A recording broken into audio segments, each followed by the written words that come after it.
Hi ಎಲ್ರಿಗೂ ನಮಸ್ಕಾರ. ಎಲ್ಲರೂ ಹೇಗಿದ್ದೀರಾ? ಎಲ್ಲರೂ ಚೆನ್ನಾಗಿದ್ದೀರಾ ಅನ್ಕೋತಾ ಇದ್ದೀನಿ. ಇವತ್ತಿನ ರೆಸಿಪಿ ಬಂದುಬಿಟ್ಟು ಫಿಶ್ ತವಾ ಫ್ರೈ. ಸೊ ಇದು ಆಲ್ಮೋಸ್ಟ್ ಕೇರಳ ಸೈಡು, ಮಂಗಳೂರು ಸೈಡೆಲ್ಲ ತುಂಬಾ ಫೇಮಸ್ಸು ಫಿಶ್ ಫ್ರೈ. ಈ ರೀತಿ ಮಾಡೋ ಫ್ರೈ ತುಂಬಾ ಫೇಮಸ್ಸು. ಸೊ ಅದನ್ನು ಮನೆಯಲ್ಲಿ ಯಾವ ರೀತಿಯಾಗಿ ಮಾಡೋದು ಅಂತ ಇವತ್ತು ನಾನು ತೋರಿಸ್ಕೊಡ್ತಾ ಇದ್ದೀನಿ. ಸೊ ಮೊದಲಿಗೆ ನಾನಿಲ್ಲಿ ಫ್ರೈಗೆ ಏನೆಲ್ಲ ಬೇಕು ಅದನ್ನು ರೆಡಿ ಮಾಡ್ಕೊಳ್ತಾ ಇದ್ದೀನಿ. ಒಂದು ಪ್ಲೇಟಲ್ಲಿ ಒಂದು ಸ್ವಲ್ಪ ಶುಂಠಿ ಬೆಳ್ಳುಳ್ಳಿ ಪೇಸ್ಟು, 1 ಚಮಚ ಆಗೋಷ್ಟು ಶುಂಠಿ ಬೆಳ್ಳುಳ್ಳಿ ಪೇಸ್ಟು, ಹಾಗೆ ಒಂದು 2 ಚಮಚ ಆಗೋಷ್ಟು ಚಿಲ್ಲಿ ಪೌಡರ್, ಮತ್ತು ಒಂದು 1/4 ಟೀ ಸ್ಪೂನ್ ಆಗೋಷ್ಟು ಅರಿಶಿನ ಸೇರಿಸ್ಕೊಂಡಿದ್ದೀನಿ. ಹಾಗೆ ನಾನಿವತ್ತು ತೊಗೊಂಡಿರೋ ಫಿಶ್ ಬಂದುಬಿಟ್ಟು ರೂಪ್ಚಂದ್. ಸೊ ಅದರಲ್ಲಿ ನಿಮಗೆ ಸ್ಲೈಸು ತುಂಬಾ ಚೆನ್ನಾಗಿ ಬರುತ್ತೆ ಆ್ಯಂಡ್ ತುಂಬಾ ರುಚಿಯಾಗಿರುತ್ತೆ. ಯಾಕಂತಂದರೆ ತವಾ ಫ್ರೈಗೆ ನಾನು ಇದನ್ನೇ ಯಾಕೆ ಸೆಲೆಕ್ಟ್ ಮಾಡಿದೆ ಅಂತಂದರೆ, ನಾವು ತವಾ ಫ್ರೈ ಮಾಡಬೇಕಾದ್ರೆ ಅದರಲ್ಲೇ ಎಣ್ಣೆ ಅಂಶ ಜಾಸ್ತಿ ಇರೋದ್ರಿಂದ ತುಂಬ ರುಚಿಯಾಗಿರುತ್ತೆ. ಹಾಗಾಗಿ ಅದನ್ನೇ ತೊಗೊಂಡಿದ್ದೀನಿ. ಅರಿಶಿನ ಆದಮೇಲೆ ನಾನಿಲ್ಲಿ ಒಂದು ಅರ್ಧ ಚಮಚ ಆಗೋಷ್ಟು ಪೆಪ್ಪರ್ ಪೌಡರ್ನು ಕೂಡ ಸೇರಿಸ್ಕೊಂಡಿದ್ದೀನಿ. ಹಾಗೆ 1 ಚಮಚ ಆಗೋಷ್ಟು ಉಪ್ಪನ್ನು ಸೇರಿಸ್ಕೊಂಡಿದ್ದೀನಿ. ಆಲ್ಮೋಸ್ಟ್ ಒಂದು ಅರ್ಧ kg ಆಗೋಷ್ಟು ನಾನು ಇವತ್ತು ತವಾ ಫ್ರೈ ಮಾಡ್ತಾಯಿದ್ದೀನಿ. ಸೊ ಹಾಗಾಗಿ 1 ಚಮಚ ಆಗೋಷ್ಟು ಉಪ್ಪನ್ನು ಕೂಡ ನಾನು ಇಲ್ಲಿ ಸೇರಿಸ್ಕೊಂಡಿದ್ದೀನಿ. ನೀವು ಯಾವುದಾದ್ರೂ ಫಿಶ್ ತೊಗೊಳ್ಬೋದು. ನಿಮಗೆ ಜಿಲೇಬಿ ಮೀನು ಬೇಕು ಅಂದರೆ ಅದನ್ನು ಕೂಡ ತೊಗೊಳ್ಳಿ. ಎಲ್ಲ ಮೀನಿಗೂ ಇದೇ ಮಸಾಲೆನೇ ಹಾಕೋದು. ಸೊ ಹಾಗಾಗಿ ನಾನಿವತ್ತು ಈ ರೀತಿಯಾಗಿ ಮಸಾಲೆ ತೊಗೊಂಡಿದ್ದೀನಿ. ಇಲ್ಲಿ ನಾನು ಒಂದು ಅರ್ಧ ಚಮಚ ಆಗೋಷ್ಟು ಜೀರಿಗೆ ಪೌಡರ್ನ ತೊಗೊಂಡಿದ್ದೀನಿ. ಜೀರಾ ಪೌಡರ್, ಜೀರಿಗೆ ಪೌಡರ್, ಸೊ ಅದನ್ನು ತೊಗೊಂಡಿದ್ದೀನಿ. ಹಾಗೆ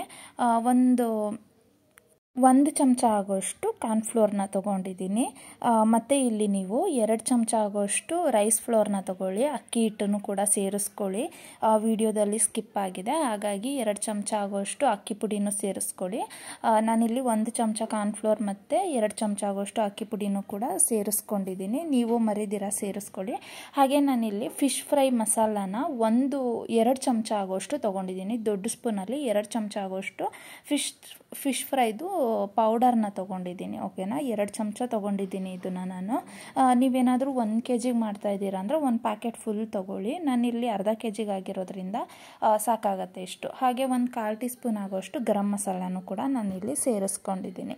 ಹಾಗೆ ನಾನಿವತ್ತು ಇಲ್ಲಿ ಹುಣಸೆ ಹಣ್ಣನ್ನು ಯೂಸ್ ಮಾಡ್ತಾ ಇಲ್ಲ, ಬದಲಾಗಿ ನಿಂಬೆಹಣ್ಣನ್ನು ಯೂಸ್ ಮಾಡ್ತಾ ಇದ್ದೀನಿ. ನಿಮಗೆ ಏನಾದರೂ ಇಲ್ಲ ನಾವು ಹುಣಸೆ ಹಣ್ಣನ್ನು ಯೂಸ್ ಮಾಡ್ತೀವಿ ಅಂತಂದರೆ ಮಾಡ್ಬೋದು, ಬಟ್ ತವಾ ಫ್ರೈಗೆ ಆಲ್ಮೋಸ್ಟು ಯೂಸ್ ಮಾಡೋದೇ ಲೆಮನ್ನು, ನಿಂಬೆಹಣ್ಣು. ಆ ರಸನೇ ಜಾಸ್ತಿ ಬೇಕಾಗಿರೋದು. ಸೊ ನಿಮಗೆ ಹುಣಸೆಹಣ್ಣು ಹಾಕ್ತವಾಗ ಆ ತವಾ ಫ್ರೈ ಆ ಫ್ಲೇವರ್ ಸಿಗೋದಿಲ್ಲ. ಹಾಗಾಗಿ ಇವತ್ತು ನಾನು ಈ ಕೇರಳ ಸ್ಟೈಲಲ್ಲಿ ಮಾಡ್ತಾ ಇರೋದ್ರಿಂದ ಆಲ್ಮೋಸ್ಟು ನಾನು ನಿಂಬೆಹಣ್ಣನ್ನೇ ಇವತ್ತು ಸೇರಿಸ್ಕೊಂಡಿದ್ದೀನಿ. ನೀವು ಆದರೆ ನಿಂಬೆಹಣ್ಣನ್ನೇ ಸೇರಿಸ್ಕೊಳ್ಳಿ. ಜಾಸ್ತಿ ಹುಣಸೆಹಣ್ಣು ಹಾಕಿದ್ರೆ ಚೆನ್ನಾಗಿ ಅನಿಸೋದಿಲ್ಲ. ಹಾಗಾಗಿ ಇಲ್ಲಿ ನಾನು ಒಂದು 2 ನಿಂಬೆಹಣ್ಣಿಂದು ರಸನ ತೆಗೆದುಬಿಟ್ಟು ಇಲ್ಲಿ ನಾನು ಸೇರಿಸ್ಕೊಂಡಿದ್ದೀನಿ. ಸೊ ಇದ್ರ ಜೊತೆಗೆ ನೀವಿನ್ನ ನನ್ನ ಚಾನಲ್ನ ಸಬ್ಸ್ಕ್ರೈಬ್ ಆಗಿಲ್ಲ ಅಂತ ಅಂದರೆ ದಯವಿಟ್ಟು ಚಾನಲ್ನ ಸಬ್ಸ್ಕ್ರೈಬ್ ಮಾಡ್ಕೊಳ್ಳಿ. ನಾನು ವಿಡಿಯೋನ ನೋಡ್ತಾ ಇರೋರು ದಯವಿಟ್ಟು ಚಾನಲ್ನ ಸಬ್ಸ್ಕ್ರೈಬ್ ಮಾಡಿಕೊಂಡು ಪಕ್ಕದಲ್ಲಿರೋಂಥ ಬೆಲ್ಲೈಕಾನ್ನ ಪ್ರೆಸ್ ಮಾಡಿ. ಹಾಗೆ ನಾನು ಮಾಡ್ತಾ ಇರೋವಂಥ ರೆಸಿಪಿ ವಿಡಿಯೋ ಎಲ್ಲನೂ ಒಂದು ಸಲ ಚೆಕ್ ಮಾಡ್ಕೊಳ್ಳಿ. ಟೈಮ್ ಇದ್ದರೆ ಚೆಕ್ ಮಾಡ್ಕೊಳ್ಳಿ. ವಿಡಿಯೋಗಳು ಇಷ್ಟ ಆದರೆ ಲಾಸ್ಟಲ್ಲೊಂದು ಲೈಕ್ ಮಾಡಿ. ಯಾಕಂತಂದರೆ ವಿಡಿಯೋನ ನೋಡಿ ರೆಸಿಪಿನ ಟ್ರೈ ಮಾಡಿ ಅದಾದಮೇಲೆ ನೀವು ನನಗೆ ಲೈಕ್ ಮಾಡಿ. ಅದಕ್ಕೂ ಮೊದಲು ದಯವಿಟ್ಟು ಲೈಕ್ ಮಾಡೋಕ್ಕೆ ಹೋಗಬೇಡಿ. ಯಾಕಂತಂದರೆ ನಾವು ಮಾಡೋ ರೆಸಿಪಿ ಹೇಗಿರುತ್ತೆ ಅಂತ ನೀವು ಟ್ರೈ ಮಾಡಿದ್ರೇ ನಿಮಗೆ ಗೊತ್ತಾಗೋದು. ಹಾಗಾಗಿ ಹೇಳ್ತಾ ಇದ್ದೀನಿ. ಸೊ ಲಾಸ್ಟಲ್ಲಿ ನಾನೊಂದು 2 ಚಮಚ ಎಣ್ಣೆನ ಸೇರಿಸ್ಕೊಂಡು ಇದನ್ನು ಸ್ವಲ್ಪನೇ ನೀರು ಹಾಕ್ಕೊಂಡು ಚೆನ್ನಾಗಿ ಮಿಕ್ಸ್ ಮಾಡ್ಕೊಳ್ತಾ ಇದ್ದೀನಿ. ನಾವು ಆಲ್ಮೋಸ್ಟ್ 2 ನಿಂಬೆಹಣ್ಣಷ್ಟು ಹುಳಿನ ತೊಗೊಂಡಿರೋದ್ರಿಂದ ನೀರು ಸ್ವಲ್ಪನೇ ಹಾಕ್ಕೊಳ್ಳಿ. ನೋಡಿ ಮಸಾಲೆ ಇದು ಸ್ವಲ್ಪ ತಿಕ್ಕಾಗಿದೆ. ಇಷ್ಟೊಂದು ತಿಕ್ಕಾಗಿದ್ರೆ ನಮಗೆ ಫಿಶ್ಶು ಫ್ರೈಗೆ ಹಿಡಿಯೋದಿಲ್ಲ, ಅಂದರೆ ಮಸಾಲೆ ತುಂಬ ಮೆತ್ತಬೇಕಾಗತ್ತೆ.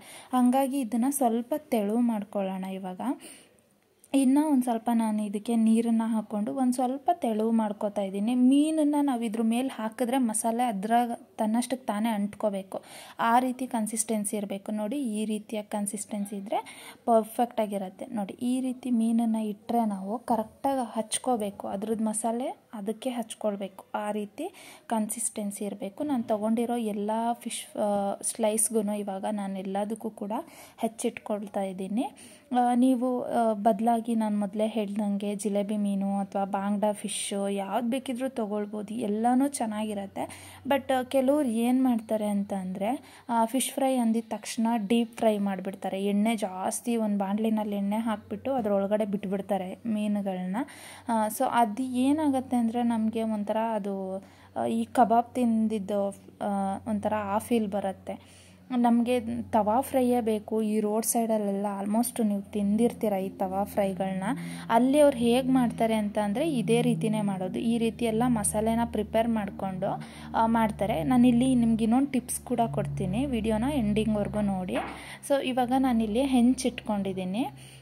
ಇದಕ್ಕೆ ನಾನಿವಾಗ ಒಂದು 1/4 ಕಪ್ ಆಗೋಷ್ಟು ಎಣ್ಣೆನ ಸೇರಿಸ್ಕೊಂಡಿದ್ದೀನಿ.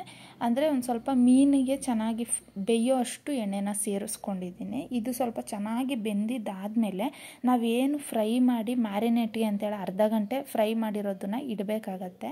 ಆ ಇಟ್ಟಿರೋದನ್ನು ನಾನಿವಾಗ ನಿಮಗೆ ತೋರಿಸ್ತಾ ಇದ್ದೀನಿ. ಅರ್ಧ ಗಂಟೆ ಮ್ಯಾರಿನೇಟ್ಗೆ ಅಂತೇಳಿ ಇಟ್ಟಿದ್ದ ಫ್ರೈನ ಇವಾಗ ಹೆಂಚ ಮೇಲೆ ಒಂದೊಂದೇ ಹಾಕ್ತಾ ಬನ್ನಿ. ನೋಡಿ, ಎಣ್ಣೆ ಈ ಥರ ಕಾಯ್ದಿರಬೇಕು.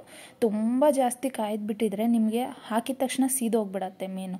ಸೊ ಹಾಗಾಗಿ ಮೀಡಿಯಮ್ ಫ್ಲೇಮಲ್ಲಿ ಚೆನ್ನಾಗಿ ಎಣ್ಣೆನ ಕಾಯಿಸ್ಕೊಂಡಿದ್ದಾದಮೇಲೆ ಈ ರೀತಿ ಒಂದೊಂದೇ ಮೀನನ್ನು ಹಾಕ್ತಾ ಬನ್ನಿ. ಮೀನಿಗೆ ಬೇಯೋದಕ್ಕೆ ಸ್ವಲ್ಪ ಟೈಮ್ ಕೊಟ್ಬಿಟ್ಟು ಆಮೇಲೆ ತಿರುವಾಕಿ. ನೀವು ಮೀನು ಹಾಕಿದ ತಕ್ಷಣ ತಿರುವಾಕಿದ್ರೆ ನೀವು ಹಾಕಿರೋವಂಥ ಮಸಾಲೆ ಕಂಪ್ಲೀಟಾಗಿ ಬಿಟ್ಕೊಳ್ಳುತ್ತೆ. ಅದಕ್ಕೋಸ್ಕರ ಹೇಳ್ತಾ ಇದ್ದೀನಿ. ಸೊ ಮೀನು ಒಂದು 2 ನಿಮಿಷ ಚೆನ್ನಾಗಿ ಬೇಯಲಿ. ಅದಾದಮೇಲೆ ನೀವು ತಿರುವಾಕೊಳ್ಳಿ. ಹಾಗೆ ಇದರಲ್ಲಿ ನಾನು ಟಿಪ್ಸ್ ಕೊಡ್ತೀನಿ ಅಂತ ಹೇಳಿದ್ನಲ್ವ, ಅದು ಏನಪ್ಪ ಟಿಪ್ಸು ಅಂತ ಅಂದರೆ, ಫಿಶ್ ಫ್ರೈ ನಾವು ಯಾವಾಗಲೇ ತವಾ ಫ್ರೈ ಮಾಡ್ತಾಯಿದ್ದೀವಿ ಅಂತ ಅಂದರೆ ನೀವು ಫಿಶ್ ಫ್ರೈ ಮಾಡ್ತಾ ನೀವೇನು ಮಾಡಬೇಕಾಗತ್ತೆ ಅಂದರೆ ಚಿಲ್ಲಿ ಪೌಡರ್ನ ಅದ್ರ ಮೇಲೆ ಉದುರಿಸ್ಕೊಳ್ತಾ ಬರಬೇಕು. ನೀವು ಯಾವಾಗ ಇದು ನೋಡಿ, ಇವಾಗ ಒಂದು 30% ಅಷ್ಟು ಇದು ಬೆಂದ್ಬಿಟ್ಟಿದೆ. ಈ ಟೈಮಲ್ಲಿ ಒಂದು ಸ್ವಲ್ಪ ಕರಿಬೇವಿನ ಸೊಪ್ಪು ಹಾಕ್ಕೊಳ್ತಾ ಇದ್ದೀನಿ ನಾನು. ಇದು ಬಂದುಬಿಟ್ಟು ಫ್ಲೇವರ್ಗೆ ತುಂಬಾ ಚೆನ್ನಾಗಿರುತ್ತೆ. ಕರಿಬೇವು ಹಾಕೋದ್ರಿಂದ ಫ್ಲೇವರ್ಗೆ ಹಾಕ್ಕೊಳ್ತಾ ಇದ್ದೀನಿ.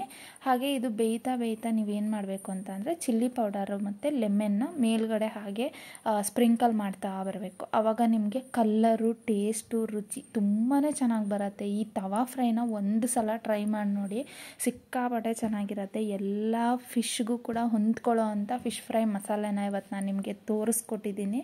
ಅದು ಕೇರಳ ಸ್ಟೈಲಲ್ಲಿ ತೋರಿಸ್ಕೊಟ್ಟಿದ್ದೀನಿ. ಕೇರಳ ಹಾಗೆ ಮಂಗಳೂರು ಎಲ್ಲ ಕಡೆ ಇದೇ ರೀತಿಯೇ ಮಾಡೋದು. ನೀವು ಸಾಕಷ್ಟು ಜನ ಹೊರಗಡೆ ರೋಡ್ ಸೈಡಲ್ಲಿ ತಿಂದಿರ್ತೀರಲ್ವ, ಅಲ್ಲೂ ಕೂಡ ಇದೇ ರೀತಿಯೇ ಮಾಡೋದು. ಹಾಗಾಗಿ ಇವತ್ತು ಈ ರೆಸಿಪಿನ ನಾನು ನಿಮ್ಮೊಟ್ಟಿಗೆ ಶೇರ್ ಮಾಡಿದ್ದೀನಿ.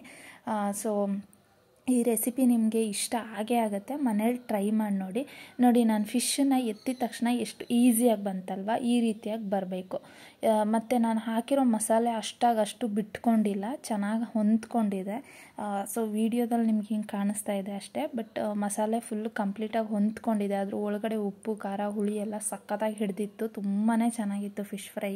ಹಾಗಾಗಿ ಈ ವಿಡಿಯೋನ ನಿಮ್ಮ ಹತ್ರ ಶೇರ್ ಮಾಡ್ತಾಯಿದ್ದೀನಿ ಅಷ್ಟೇ ನಾನು. ಸೊ ವಿಡಿಯೋ ಇಷ್ಟ ಆದರೆ ಒಂದು ಲೈಕ್ ಮಾಡಿ, ಹಾಗೆ ನಮ್ಮ ಚಾನಲ್ನ ತಪ್ಪದೆ ಸಬ್ಸ್ಕ್ರೈಬ್ ಮಾಡ್ಕೊಳ್ಳಿ.